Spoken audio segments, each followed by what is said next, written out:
Jack Dorsey might be the most successful con artist of the 21st century.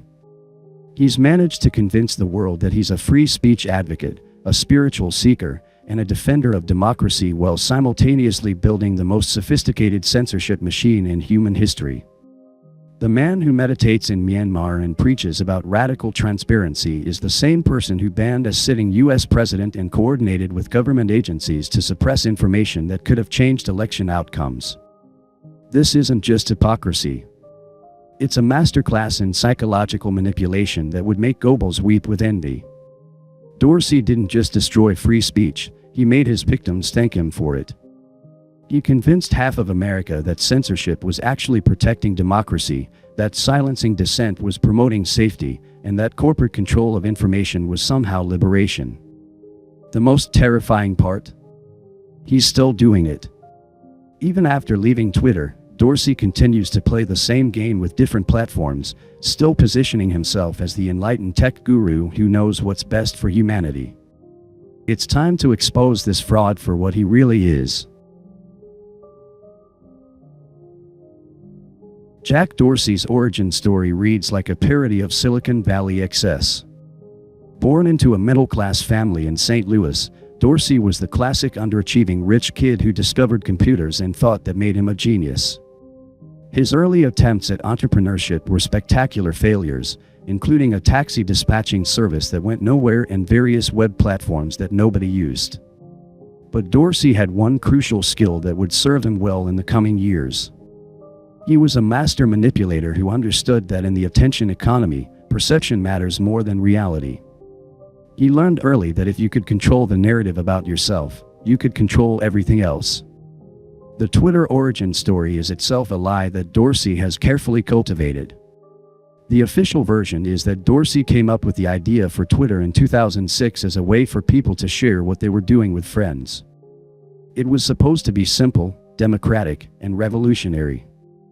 The reality is that Twitter was cobbled together from existing technologies by a team of developers, and Dorsey's main contribution was having the shamelessness to take credit for other people's work. Even more revealing is how Dorsey was actually fired as CEO of Twitter in 2010 because the board realized he was incompetent. He spent more time on personal projects like yoga retreats and meditation than running the company. But like all great con artists, Dorsey spun his failure into a comeback story, eventually maneuvering his way back into power in 2015. This pattern of failure, manipulation, and self-promotion would define Dorsey's entire career. He's never actually built anything of value himself, but he's exceptionally good at taking credit for other people's work and positioning himself as a visionary leader. The most insidious aspect of Dorsey's scam is how he weaponized the language of freedom to justify censorship. From the beginning, Twitter was marketed as a platform for free expression, a digital town square where anyone could share their thoughts with the world. Dorsey repeatedly claimed that Twitter was committed to free speech as a fundamental human right. But this was always a lie. Twitter was never about free speech, it was about control. Dorsey understood that by positioning himself as a defender of free expression, he could build a massive user base and then gradually implement censorship systems that users would accept because they trusted him. The genius of Dorsey's approach was that he made censorship seem progressive and enlightened. Instead of calling it censorship, he called it content moderation. Instead of admitting he was silencing dissent, he claimed he was protecting marginalized communities. Instead of acknowledging that he was manipulating public discourse, he argued he was promoting healthy conversation. This linguistic manipulation is straight out of Orwell's playbook. War is peace, freedom is slavery, and censorship is safety. Dorsey didn't just implement these concepts, he made them trendy. He convinced an entire generation that giving up their free speech rights was actually a form of moral progress. The shadowbanning system that Twitter developed under Dorsey's leadership is perhaps the most sophisticated censorship tool ever created. Unlike traditional censorship, which is obvious and creates martyrs, shadowbanning is invisible and demoralizing. Users don't know they're being censored, they just notice that their tweets don't get as much engagement as they used to. This psychological warfare is far more effective than outright bans. When you ban someone, They know they've been censored and can fight back. When you shadow ban them, they question themselves. Maybe their content isn't as good as they thought. Maybe people just aren't interested in what they have to say. Maybe they're losing their touch. Dorsey's shadow banning system created a chilling effect that went far beyond the people who were actually censored. Millions of users began self-censoring because they feared being shadow banned. They stopped sharing controversial opinions, stopped questioning official narratives, and started conforming to whatever they thought the algorithm wanted to see. This is how you destroy free speech without anyone noticing. You don't need to ban everyone, you just need to make everyone afraid of being banned. You don't need to silence every dissenting voice, you just need to make dissent seem dangerous and unprofitable. The Twitter Files revelations expose the extent of Dorsey's coordination with government agencies to suppress information and manipulate public discourse. These weren't rogue employees making content moderation decisions. This was systematic collusion between Twitter and federal agencies to control what Americans could see and say. Dorsey's Twitter worked directly with the FBI, CIA, and other government agencies to identify and suppress accounts that were spreading information the government didn't want people to see. The most damning aspect of this coordination is how it was disguised as corporate decision-making. When Twitter banned accounts or suppressed stories, they claimed it was based on their terms of service or community guidelines. They never admitted that they were taking orders from government agencies. This created a perfect system for circumventing the First Amendment. The government couldn't directly censor speech, but they could pressure private companies to do it for them. And companies like Twitter were happy to comply because it gave them power and protection from regulatory scrutiny. Dorsey was personally involved in many of these decisions. He wasn't some distant CEO who delegated content moderation to underlings. He was actively participating in meetings where specific accounts and stories were targeted for suppression. He was the one making the final calls on major censorship decisions. The Hunter Biden laptop story suppression is perhaps the most egregious example of Dorsey's election interference. In October 2020, just weeks before the presidential election, the New York Post published a story about Hunter Biden's laptop that contained evidence of potential corruption involving Joe Biden. Instead of allowing this story to be shared and debated, Dorsey's Twitter took the unprecedented step of blocking users from sharing the link. They claimed the story violated their hacked materials policy, even though there was no evidence the materials were hacked. They locked the New York Post's account and prevented them from posting new content. This was election interference. Dorsey used his control over Twitter to suppress information that could have influenced the outcome of the presidential election. Post-election polling showed that a significant number of Biden voters said they would have voted differently if they had known about the laptop story. But Dorsey's suppression of the story wasn't just about protecting Biden. It was about demonstrating Twitter's power to shape political outcomes. He was sending a message to politicians, journalists, and users that Twitter could make or break careers, narratives, and elections. The most revealing aspect of the laptop story suppression is how Dorsey handled the aftermath. When it became clear that the story was legitimate and that Twitter had made a mistake, Dorsey didn't apologize or admit wrongdoing. Instead, he claimed that Twitter's policies were evolving and that they were learning from their mistakes. This is classic narcissistic behavior. Dorsey never takes responsibility for his failures, he just reframes them as learning experiences. He destroyed the credibility of a major news organization and potentially influenced a presidential election, but in his mind, he was just trying to do the right thing. The banning of Donald Trump from Twitter in January 2021 was the culmination of Dorsey's censorship campaign. After years of shadow banning conservative voices and suppressing stories that hurt Democrats, Dorsey finally felt confident enough to ban a sitting U.S. president. The official justification was that Trump's tweets posed a risk of further violence after January 6. But this was nonsense. Trump's final tweets were calls for peace and respect for law enforcement. There was nothing in those tweets that violated Twitter's terms of service as they had been applied to other users. The real reason Dorsey banned Trump was because he could. He had spent years building up the censorship apparatus, conditioning users to accept content moderation as necessary for safety, and coordinating with government agencies to suppress dissent. Banning Trump was his victory lap. But the Trump ban also revealed the hollowness of Dorsey's free speech rhetoric. For years, he had claimed that Twitter was committed to free expression and that they would only remove content that posed imminent physical harm. But when it came to Trump, they abandoned all pretense and made it clear that their rules were whatever they said they were. The international reaction to the Trump ban was telling. Leaders from countries around the world, including American allies like Germany and France, condemned Twitter's decision as an attack on free speech and democratic norms. They understood that if Twitter could ban the President of the United States, they could ban anyone. Dorsey's response to this criticism was typically manipulative. He claimed that he didn't want to ban Trump but that he had no choice given the circumstances. He portrayed himself as a reluctant censor who was forced to make a difficult decision for the greater good. This is how sociopaths operate. They never take responsibility for their actions, they always claim they had no choice, and they always position themselves as the victims of circumstances rather than the architects of outcomes. After leaving Twitter in 2021, Dorsey has tried to rebrand himself as a champion of decentralized social media and cryptocurrency. He's launched new platforms like Blue Sky and positioned himself as someone who learned from his mistakes at Twitter and is now committed to building truly open and free platforms. But this is just the next phase of his scam. Dorsey understands that his reputation is damaged and that people don't trust him anymore. So he's trying to rebuild his credibility by positioning himself as a reformed censor who now sees the error of his ways. The problem is that Dorsey hasn't actually changed. He's still the same manipulative narcissist who believes he knows what's best for everyone else.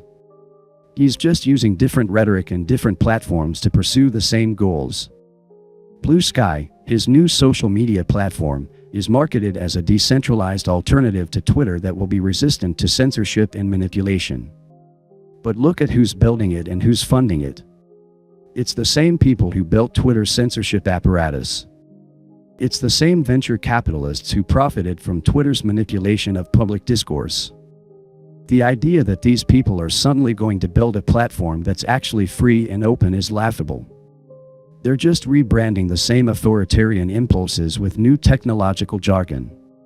Instead of content moderation, they'll call it algorithmic curation. Instead of shadow banning, they'll call it engagement optimization. Dorsey's cryptocurrency advocacy is equally suspect. He presents himself as someone who believes in financial freedom and decentralization, but his actual involvement in the crypto space reveals a different story. He's consistently supported the most centralized and controllable forms of cryptocurrency while opposing truly decentralized alternatives. His support for Bitcoin, for example, isn't based on its potential to create financial freedom. It's based on his belief that he can control and profit from Bitcoin's adoption. He's positioning himself as a thought leader in the space so that he can influence how cryptocurrency develops and ensure that he maintains power and influence in the new system. The most telling aspect of Dorsey's post-Twitter career is how he's handled questions about his legacy. When confronted with the damage he caused to free speech and democratic discourse, he doesn't apologize or admit wrongdoing. Instead, he claims that he was trying to do the right thing in a difficult situation and that his critics don't understand the complexities of content moderation. This is classic gaslighting. Dorsey is trying to convince people that their perception of what happened is wrong, that his censorship was actually well-intentioned, and that the real problem is that people don't appreciate how hard it is to run a social media platform. But the evidence is clear. Dorsey didn't accidentally destroy free speech, he did it deliberately and systematically. He didn't make mistakes, he made choices. And he didn't learn from his errors, he doubled down on them until he was forced to leave. The psychological profile of Jack Dorsey reveals a classic narcissistic personality with messianic delusions. He genuinely believes that he's smarter than everyone else and that his vision for society is superior to democratic decision-making. He sees himself as an enlightened leader who has to make difficult decisions for the greater good, even when those decisions involve suppressing dissent and manipulating public discourse. This messianic complex is evident in everything from his meditation retreats to his cryptocurrency advocacy. Dorsey doesn't just want to build successful businesses, he wants to reshape society according to his vision. He wants to be remembered as someone who changed the world, not someone who profited from it. The meditation and spiritual seeking that Dorsey is famous for isn't genuine self-improvement, it's narcissistic self-aggrandizement. He uses Eastern philosophy and mindfulness practices as props to support his image as an enlightened leader who has transcended ordinary human concerns like profit and power. But his actual behavior reveals the truth. Dorsey is obsessed with control and manipulation. He's addicted to power and influence. He's incapable of admitting mistakes or accepting criticism. These aren't the characteristics of someone who has achieved spiritual enlightenment, they're the characteristics of someone who is deeply disturbed and potentially dangerous. The most disturbing aspect of Dorsey's psychology is his apparent lack of empathy for the people affected by his decisions. When he banned Trump, he didn't consider the impact on Trump's supporters or the precedent it would set for future censorship. When he suppressed the Hunter Biden story, he didn't consider the impact on democratic discourse or the integrity of elections. He makes decisions based on abstract principles and ideological commitments, not on their real-world consequences for actual people. This is the psychology of an authoritarian who believes that his vision for society is more important than individual rights or democratic processes. The long-term damage that Dorsey has caused to American society is still being calculated. His normalization of censorship has made it acceptable for corporations to suppress political speech. His coordination with government agencies has created a template for circumventing the First Amendment. His manipulation of public discourse has undermined trust in democratic institutions. But perhaps the most damaging aspect of Dorsey's legacy is how he's made censorship seem progressive and enlightened. He's convinced millions of Americans that giving up their free speech rights is actually a form of moral progress. He's made authoritarianism trendy. This psychological conditioning will be extremely difficult to reverse. When people have been convinced that censorship is safety, that manipulation is curation, and that corporate control is liberation, they become willing participants in their own oppression. They don't resist authoritarian control, they demand it. Dorsey's influence extends far beyond Twitter. His model of progressive censorship has been adopted by every major social media platform.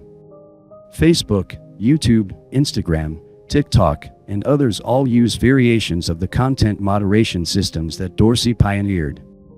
They all coordinate with government agencies to suppress information and manipulate public discourse.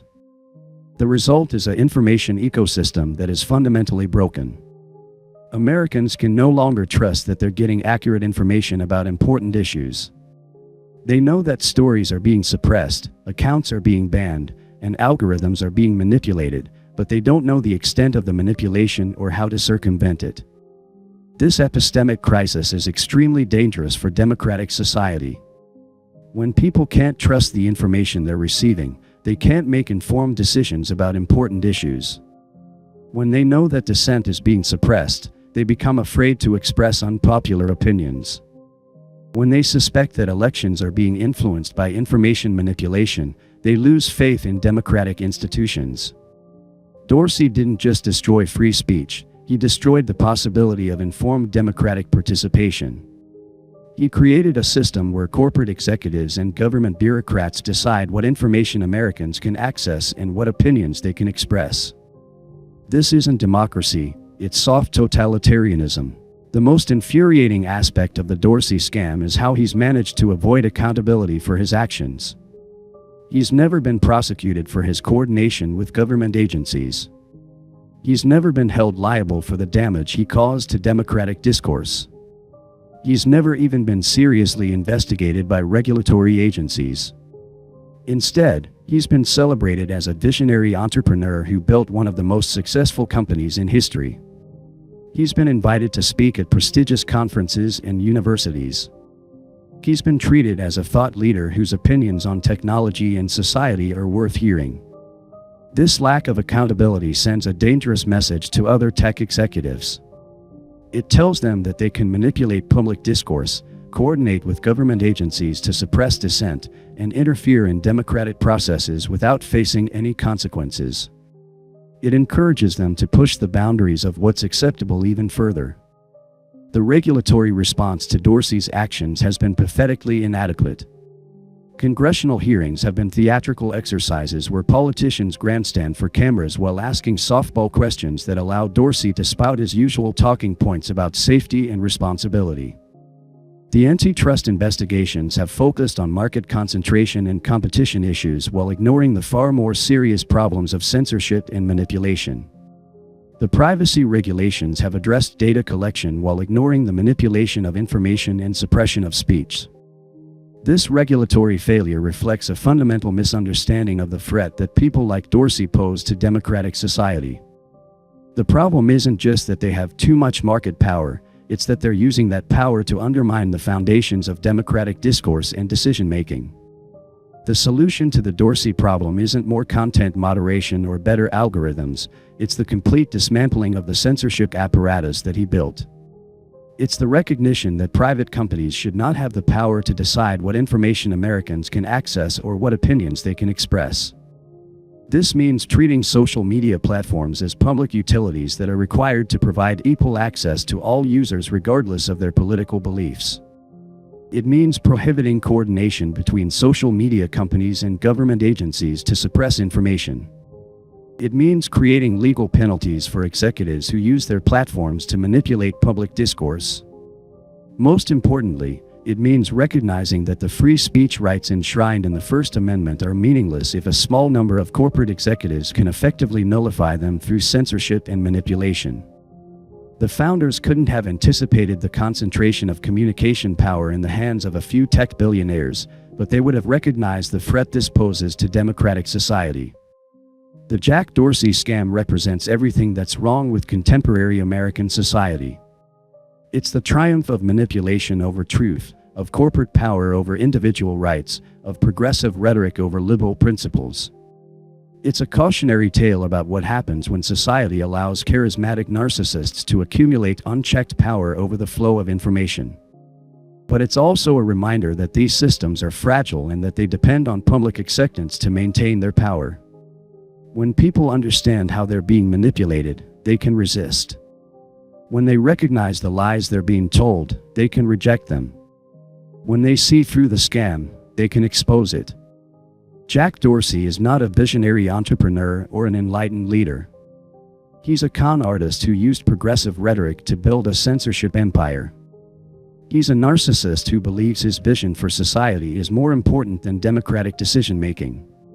He's a fraud who has caused immeasurable damage to American democracy and free speech. The sooner we recognize this, the sooner we can begin to repair the damage he's caused and prevent others like him from accumulating similar power. The fight for free speech isn't over, but it starts with understanding exactly what we're fighting against and who our real enemies are. Jack Dorsey is one of those enemies, and it's time we treated him like one.